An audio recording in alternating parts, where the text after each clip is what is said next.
Assalamualaikum warahmatullahi wabarakatuh. Perkenalkan, nama saya Abdul Muiz, kelas A21. Di sini saya akan mempresentasikan tugas materi praktek ibadah dengan dosen pengampu Ibu Muthaharoh MPD. Di sini saya akan mempresentasikan terkait haji dan umroh. Penjelasan edukatif mengenai rukun, wajib, sunnah, dan larangan dalam ihram haji dan umroh. Satu panggilan, dua perjalanan suci, yaitu haji dan umroh. Haji adalah rukun Islam kelima, sebuah kunjungan ke Baitullah untuk melakukan serangkaian amalan, ada tawaf, sa'i, wukuf pada waktu tertentu. Sedangkan umroh atau haji kecil adalah kunjungan ke Baitullah untuk melakukan tawaf, sa'i, dan bercukur. Syarat untuk menuju ke Baitullah yang pertama adalah Islam. Berikutnya baligh atau dewasa, kemudian akil atau berakal sehat, kemudian merdeka yaitu bukan seorang budak, dan yang terakhir adalah istita'ah yaitu mampu baik secara fisik maupun secara finansial. Dalam haji dan umroh itu ada fondasinya. 3 kategori fondasi tersebut yaitu rukun. Ini sebagai pilar inti. Rangkaian amalan yang harus dilakukan dalam ibadah haji atau umroh. Jika ditinggalkan, maka haji atau umrohnya itu tidak sah. Konsekuensinya, ibadahnya itu batal atau tidak sah. Wajib mengulang di lain waktu jika memang mampu. Pilar yang kedua yaitu wajib atau kewajiban.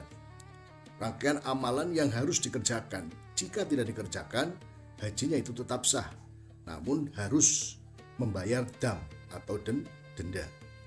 Konsekuensinya ibadahnya sah, yaitu tadi, namun wajib membayar dam. Kemudian pilar yang ketiga yaitu sunnah atau anjuran. Amalan yang dianjurkan untuk dikerjakan sebagai penyempurna ibadah haji atau umroh. Di sini konsekuensinya mendapatkan pahala tambahan. Tapi jika ditinggalkan, ibadah tetap sah dan tidak berdosa.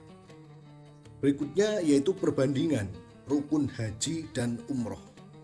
Rukun haji ada ihram niat, wukuf di Arafah, tawaf ifadah, sa'i, tahallul, kemudian tertib.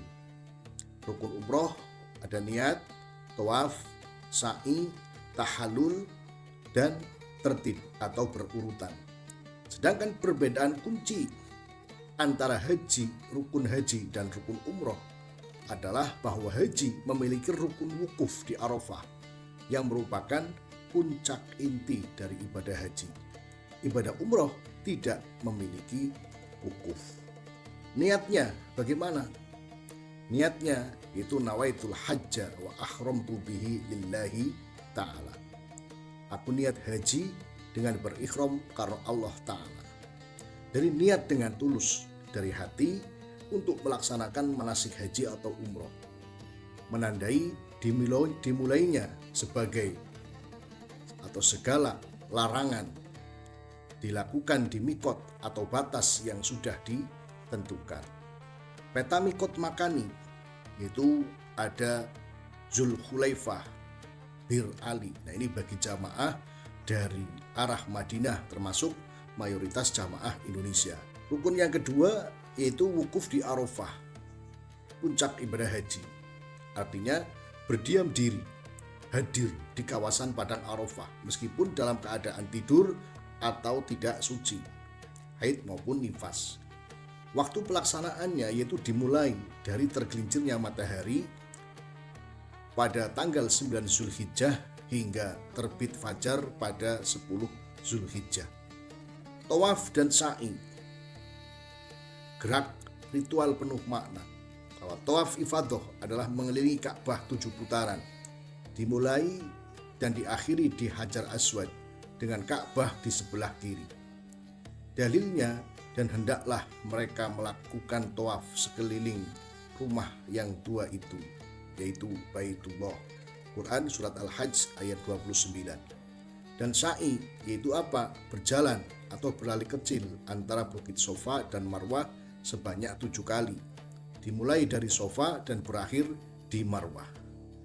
Dalilnya, yaitu sesungguhnya Sofa dan Marwah merupakan sebagian dari syiar agama Allah. Quran Surat Al-Baqarah ayat 158. Yang berikutnya adalah tahallul dan tertib.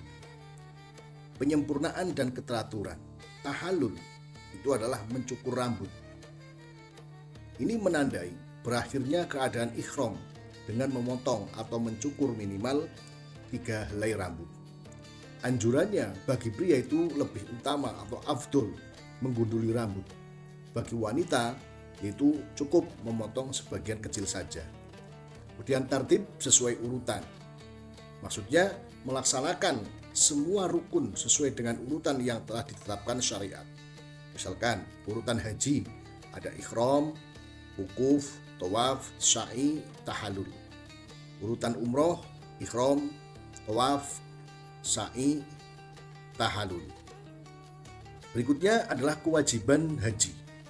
Ingat, jika salah satu dari kewajiban ini ditinggalkan, haji tetap sah, namun wajib membayar dam atau denda. Ihram dari mikot, mulai niat dari batas yang telah ditentukan, kemudian mabit atau bermalam di Musdalifah, kemudian melontar jumrah Aqobah, kemudian mabit atau bermalam di Mina pada hari tasyrik, kemudian melontar jumrah 3 jumrah, yaitu Ula, Wusta, dan Aqobah pada hari tasyrik. Dan yang terakhir yaitu tawaf wada, tawaf perpisahan sebelum meninggalkan Mekah. Sunnah dalam haji atau umroh, yaitu perbuatan yang dianjurkan untuk menambah kesempurnaan dan pahala ibadah. Namun jika ditinggalkan tidak membatalkan haji atau mewajibkan dam.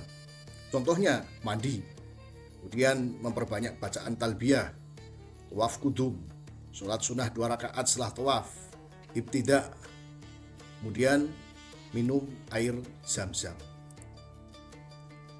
Kemudian menggemakan talbiyah atau zikir utama selama ihram, itu dengan membaca labbaik Allahumma labbaik, labbaik la syarika la labbaik, innal hamda wan nikmata laka wal mulk la syarika lak. Berikutnya adalah larangan umum saat ihram. Untuk menjaga kesucian ibadah, maka larangan-larangan yang berlaku bagi pria dan wanita, yaitu memakai wangi-wangian, memotong kuku, mencukur atau mencabut rambut, berburu, kemudian melangsungkan akad nikah, kemudian berhubungan suami istri, bertengkar, mencaci atau berkata kotor, dan yang terakhir memotong atau mencabut tanaman di tanah haram. Sedangkan larangan khusus pria dan wanita, bahwa pria itu dilarang memakai pakaian berjahit yang membentuk lekuk tubuh, ada kemeja, celana, atau kaos. Kemudian menutup kepala, memakai alas kaki. Sedangkan khusus wanita, yaitu dilarang menutup wajah dengan cadar atau nikob, menutup kedua telapak tangan dengan sarung tangan. Ketika aturan dilanggar, maka konsep dam ini berlaku.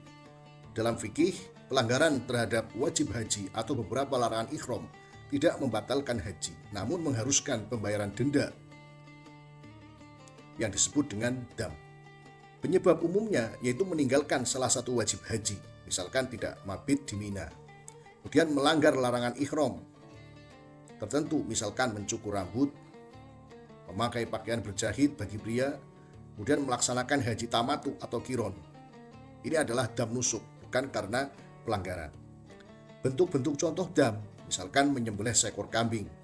Jika tidak mampu, berpuasa selama beberapa hari, misal 3 hari di tanah suci dan 7 hari di tanah air. Jika tidak mampu, bersedekah makanan kepada fakir miskin. Berikutnya peta visual perjalanan haji. Sebelum 8 Zulhijjah, yaitu mulai dari mikot ihram dan niat. tiba di Mekah melakukan tawaf kudum. Pada saat 8 Zulhijjah hari Tarwiyah yaitu berangkat dan bermalam mabit di Mina. Pada tanggal 9 Zulhijjah hari Arafah yaitu waktu di Arafah atau wukuf di Arafah sejak zawal hingga maghrib. Ini adalah rukun yang utama. Pada malam 10 Zulhijjah berangkat dan mabit di Muzdalifah. Pada 10 Zulhijjah hari Nahar yaitu melontar jumrah Aqobah, kemudian tahalul, kemudian tawaf ifadah dan sa'i. Pada tanggal 11 sampai 13 Zulhijjah yaitu mabit di Mina, melontar 3 jumrah ula, wusta, Aqobah. Setelah selesai tawaf wada sebelum meninggalkan kota Mekah. Jadi, ibadah yang tertata, jiwa yang terbina, rukun, wajib, dan sunnah adalah arsitektur ilatiah yang membimbing jamaah menuju haji yang mabrur. Balasan haji mabrur tiada lain adalah surga.